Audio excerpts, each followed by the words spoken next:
see I'm live already. Great. Hello, ladies and gentlemen. You're gonna laugh.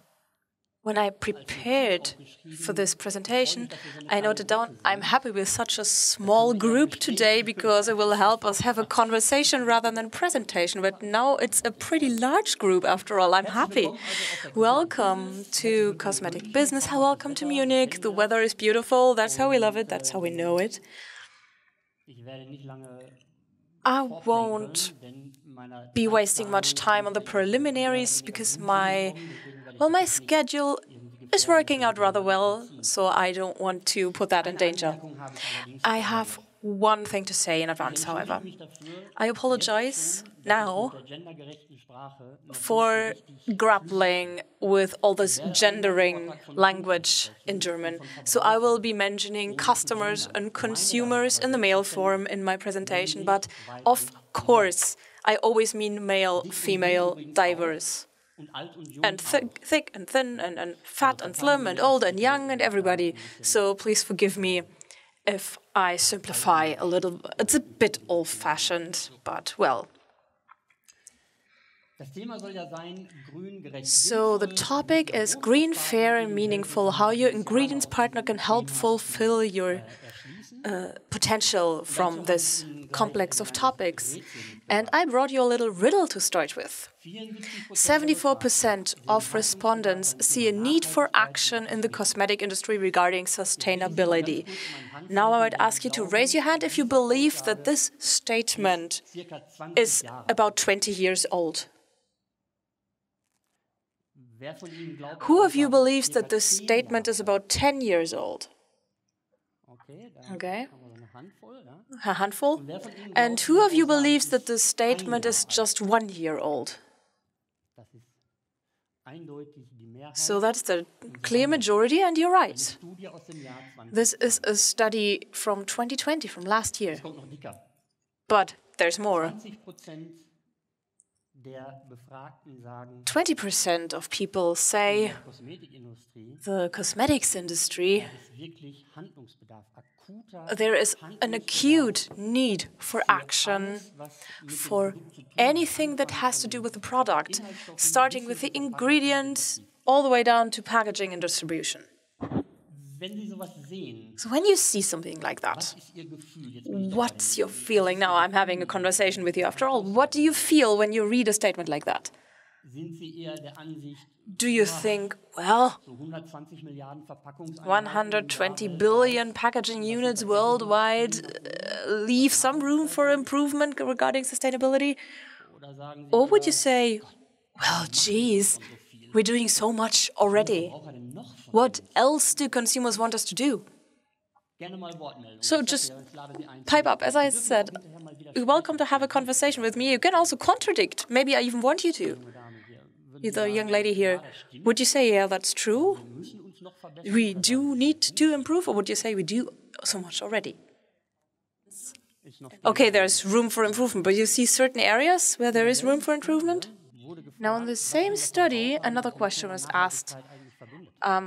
They were asking consumers what they actually think about sustainability and what associations they have. And bam, products without animal testing.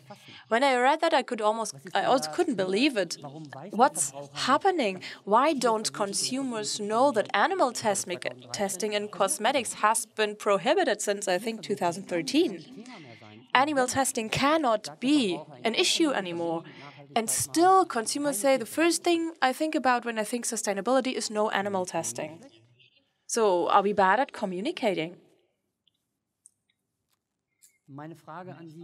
So my question to you would be, where is your own focus in your company? What would you say are the topics for you where you say we're extremely sustainable in that regard? Speak up. No, sorry. Okay. You don't have to apologize. It's all right. I shouldn't say that. Well, when you have presentations, people tend to zone out. I once had a teacher who told me men, particularly men, will only think about sex after 3 minutes. So I caught you. Well, I prepared a few things, of course. So we have natural ingredients, sustainable packaging, refillable or reusable containers, reusable material. But be careful. I heard this last week in another presentation. When you say my tube is 90% consists 90% of recycled plastic, it sounds great, but the consumer will get it wrong. They will say, why only 90%? Why not 100%? So be careful with these kinds of statements. CO2 emissions. Now this is critical. What do people say when they want low CO2 emissions? Do they mean production as such? Or do they also refer to a question, how do people go to work? The people who are working in production. Well, there is the attempt at a definition by Facet Research, which says, well, users of cosmetics, male and female, want an ecologically correct product. What does that mean? So a product which has been organically farmed in Brazil, but was then transported to Europe on a large container vessel, is that ecologically correct? We don't know. RSPO quality of palm oil, is that ecologically correct? What about waterless formulation which contains avocado oil? Avocado, when being farmed, needs a buckload of water. So, you know, one keyword and a lot of questions pop up. Why do the ingredients have to be certified?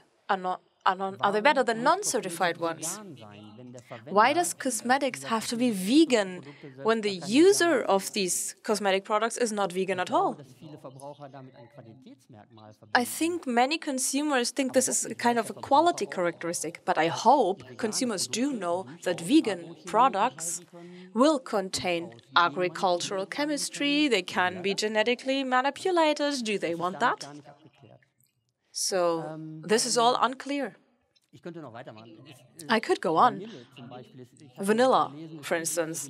I once read that there is an option to produce a vanilla flavor, a scent, an aroma via enzymes, one from plastic bottles, from PET bottles. That's genetically manipulated, but is that bad? So there's many questions. What about what we just mentioned? It's all product-oriented.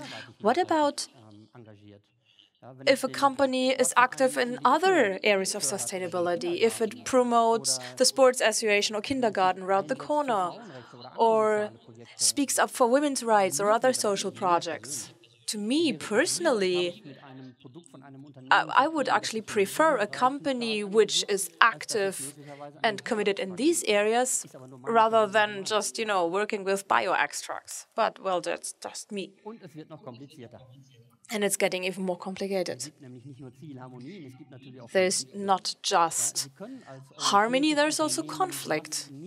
Now, as a European company, you cannot support a social project, particularly not in developing or emerging countries, if you care about CO2 emissions. It's practically not possible. Energy consumption, waterless formulations for shower gel and shampoo, I'm completely with you on that. But in production, well, we produce plant extracts and agents. We need water to extract the extract. So if we need to use energy to remove that water afterwards, it would actually impact our carbon footprint or our energy footprint. But you will say, well, but transport will be easier afterwards. So again, you always have to consider the big picture. It's very difficult to see everything in isolated little bits. What was it like earlier times? So until recently, when a certain thing happened, I'm sure that many companies cared about waste reduction, energy saving, etc. The same with PROVITAL, by the way. I read it up in our CSR report, in the 2008 CSR report. These were the focal points. But this whole COVID situation, which we've been through, this has shifted. Now, carbon footprint and climate neutrality are still at the center of things, but sustainable and ethical procurement have become extremely important for consumers. Well, I should say one more thing. Be careful with regional differences. If we want to be sustainable and talk about it to the French, they'll say, great, let's use more nuclear energy in production. So there are regional differences, just saying. Okay, so is it even worth a while for a brand? You know, all the sustainability goals, chasing after these goals. Again, there is information on that. Brand reputation from a company point of view is at the very top of the priority list. So many companies believe, yes, by acting in a sustainable manner, my brand will be perceived in a more positive way. Funny enough, nobody ever says, I'm just doing this because I believe it's good for the planet. Well, so does it pay out financially? You have a great sustainable product and you're offering an added value. And now you think, added value, higher price. So, and 80% of consumers say, if you survey them outside the supermarket, they will say, yes, I am happy to pay more for the product. And now my question to you, what do you think? How many people will actually put a product in their shopping basket which is more expensive because it's more sustainable? An estimate. 10%, somebody says? 30%? Less than 15%, so 14% to be precise, actually put a product in the shopping basket which is sustainable but more expensive. So again, careful with these kind of statements. So how do we become sustainable? What's there to do for us? I would say the UN Sustainable Development Goals, which were defined, are a very good guiding principle. But don't get too cocky. Don't go and say, all those 17 goals. No, there's no way to meet all of them, least of all at the same time. Pick those that are important to you and your customers. And know your limits. Because only because you may have an ingredient that comes from a critical region in a country or in a conflict region, continent. See how excited I am. That was the word. So, again, only because you're buying something from a region of crisis, you won't be responsible for bringing peace to that region. But these 17 SDGs are certainly a very good place to start.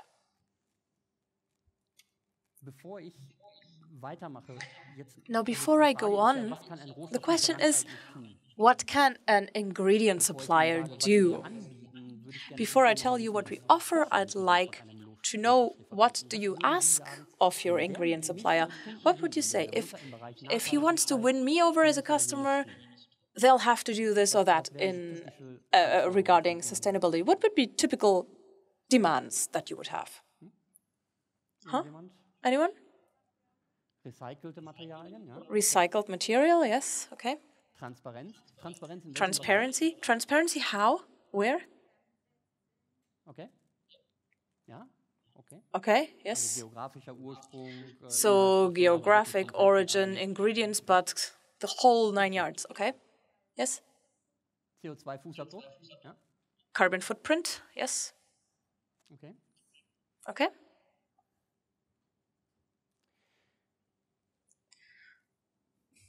Ich habe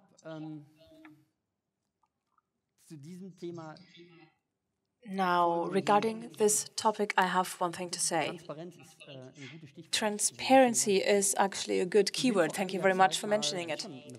Some time ago, I went to visit a large German manufacturer and they told a story about sustainability. So one of their competitors had a certain claim, and marketing got really nervous about it, and they went to their own production department and said, why don't we do that? And production said, we've been doing this for years. Okay, you can see the problem, communication. Things that didn't interest anyone years ago is now a super hot topic, particularly in social media. This information is in high demand. I'll give you a few examples. So actually, I'll give you examples from these three areas, and I wanted to point out that PROVITAL publishes a sustainable development report once a year, which lists everything we do for sustainability. You can download this report. It's freshly uploaded right now, which is why I remembered putting it in the presentation. So if you're interested in that, have a look. And use the statements. Feel free to make use of it. We're not just saying this for fun. Okay, now. Now, if I tell you that at PROVITAL, we've reduced water use per kilogram of product by 30% in the last few years, and electricity by 30%, that we have a wastewater treatment plant, and that 100% of the energy we use comes from renewable energies. You probably won't be interested in hearing that at all. But now make something of it. Take one of our products and communicate to your customers. Watch it. Your cream was produced using ingredients which come exclusively from renewable energy. Put this on social media and bam! I promise. These are things, I mean, it used to bore people to tears, but today it's hip, it's cool.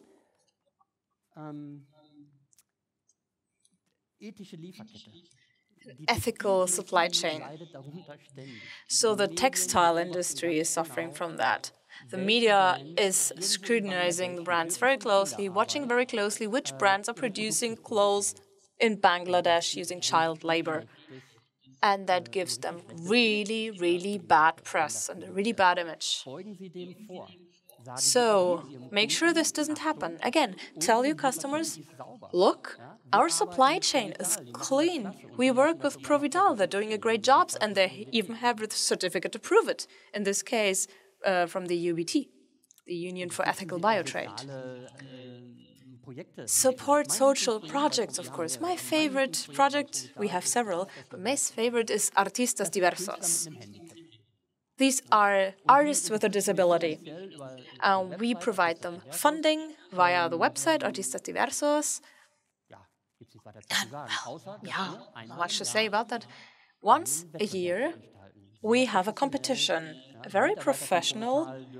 So the PROVITAL staff can vote who wins, and afterwards there's a professional jury who has another look.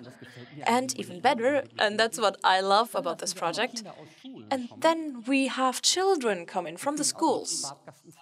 And they were provided with a box of colors, and they're supposed to paint pictures using their foot or their mouth in order to replicate this experience.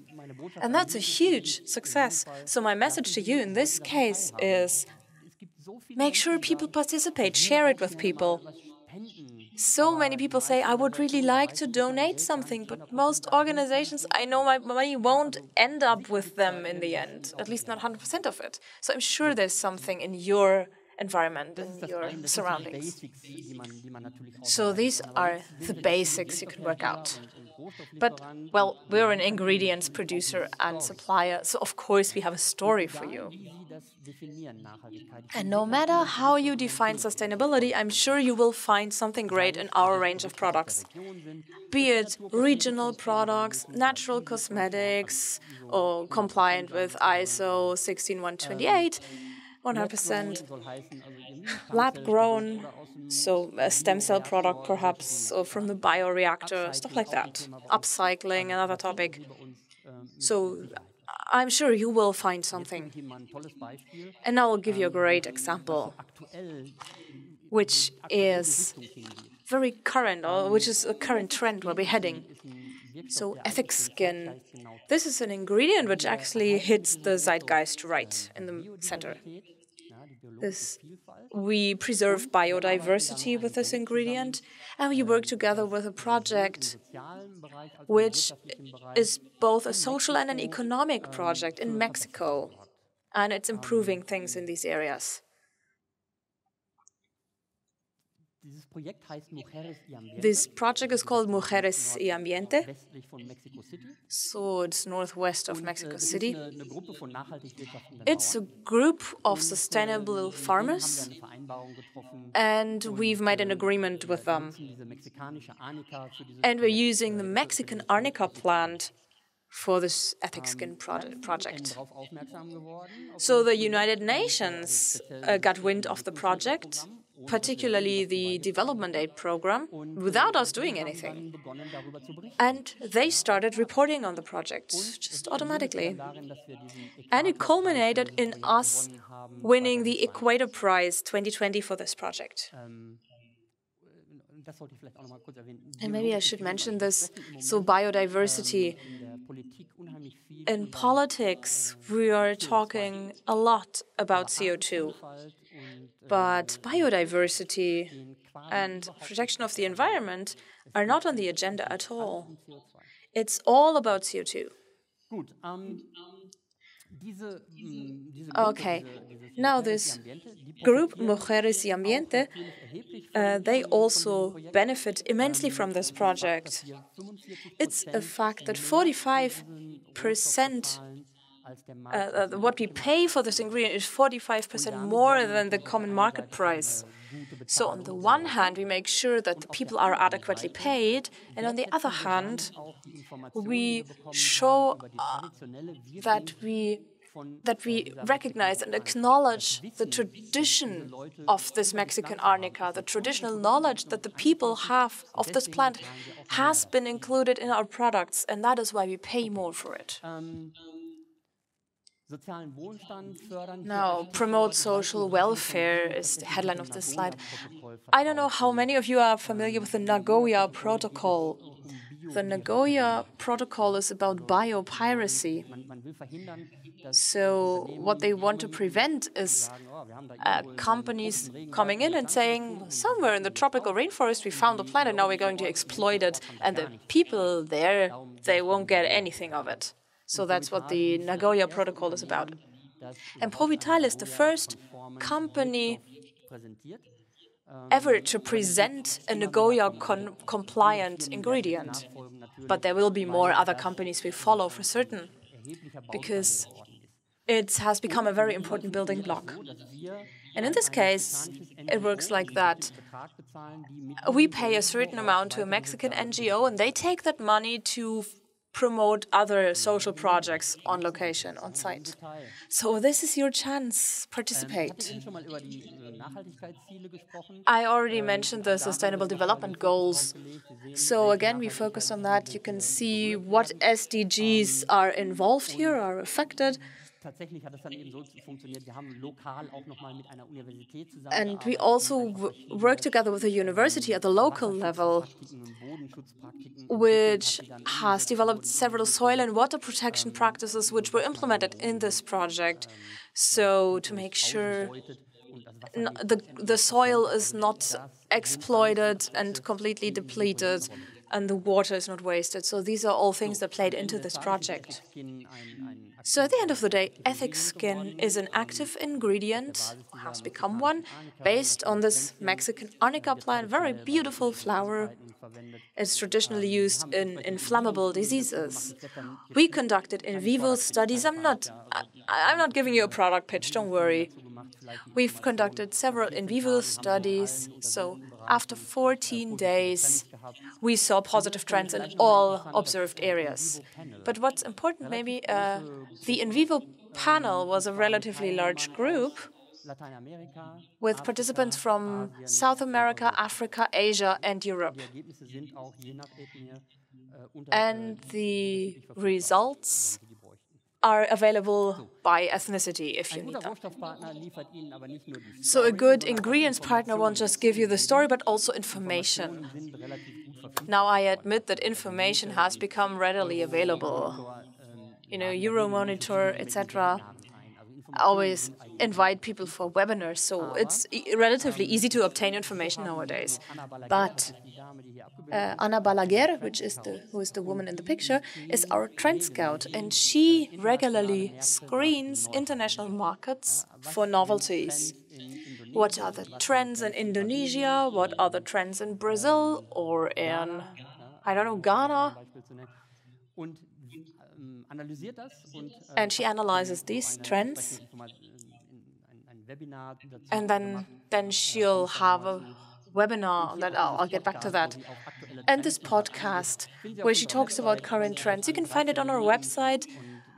Just listen to it, 13 minutes an episode, and you'll get a pretty good picture about the top international themes. But if you were to have a concrete question and you say, I would really love to export to Indonesia one day, but I haven't quite understood all these halal rules there, well, hey, we're here. So, information and inspiration. So we regularly develop formulations. In this case, why am I including these in my sustainability presentation? Because they're all sustainable. So I'm not going to talk about the individual formulations here, but you can pay me a visit and I'll be happy to explain the recipes to you, the formulas to you. Very funky, by the way. A PlayStation as a cosmetic formula. I'll say no more. And Ana Balaguer also has regular trend presentations. So the next appointment for the haircare trends is the 3rd of November 21. If you would like to be put on the invitation list, just leave a business card with me or slip me a note and I'll invite you. And you will receive the haircare trends from all over the world, delivered free to your home. Now, very quickly, so you'll get an impression of what's being presented. I nicked a few things from her and put them in my own presentation. So in this presentation, she'll be talking about formulas, about ingredients, about packaging, about the stories, and how the stories are communicated. And these are a few examples. Everest, for instance, which is a hair care concentrate, and they're delivering this winding key that you can make sure you can squeeze the very last drop out of the tube. So, of course, you have added effort for this key, but on the plus side, you will get every last drop from the tube. Etwas is a producer of decorative cosmetics. They say our products are easy to remove and this saves water. So that's the Japanese approach. Then we have chlorine. In this case, they're saying the product contains mint extract, which disinfects the water that is going down the drain. Maybe you've seen these ugly carrots that are being used, so the poor carrots that nobody buys in the supermarket because they're so all wrinkly, so they can be upcycled and are used in that product. We have this as well for avocados, avocado oil from ugly avocados. Weird term, ugly avocados. Now, this is an interesting concept. Coffee in cosmetics is a well-known ingredient, but this lady here is not taking the coffee plant. She's taking the roast coffee, you know, from the espresso bar, the coffee grounds, the leftovers from the coffee machine. And she's using this in cosmetics because science has shown that the oxidative effect of these coffee grounds is much higher than with raw coffee. So another example of upcycling. Fern. This is a British brand. And they say, well, we want to prevent overproduction, and that is why our products must be pre-ordered. And that's only the amount of products we'll produce. And this is all delivered in very nice, sustainable packaging. So these are refill bags. They're back with a vengeance. Even luxury brands are not shying away from that. Chanel No. 5 with this body lotion in the refill pack.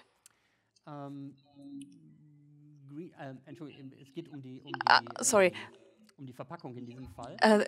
Here it's about the packaging. With this brand, they're saying we don't only use wood or paper, but 25% compostable, biodegradable grass. This was used in the packaging, so there's no limit to creativity. But careful, don't do this. Hello, I'm a paper bottle. And you open the paper packaging and there's a beautiful plastic bottle inside. Nice try. Transparency was a keyword that you supplied earlier. So you'll find companies who print the entire formulation with Inky and everything, so everybody knows what's in it. Whether the consumer understands it is a different story, but everything is on the packaging, so everybody will know what is. And others will say the percentage of plant material in the composition. So, and now let me just digress. There is a brand called Salzwasser, salt water, and they sell textile products. I noticed them because they had a great knitted hat. They are so transparent that they disclose how their price is formed. They say exactly how high the production costs are. They say this is our sales price. What is the other stuff that's included? So this the amount for logistics, etc. So at the top of the circle it says how the production cost is formed, and at the bottom is the sales price. So it says environment, marketing budget, wages. I kept looking for profit, didn't find it. Maybe it's hidden in the wages portion of the circle. So this is transparency, which is an increasingly high demand, be it concerning the formulation. Whether it's actually necessary to even disclose your own calculation, we'll see. But well, we will see. And this is the end of my presentation. I'm almost on time. And I invite you to ask me your questions. Is there anything in your mind?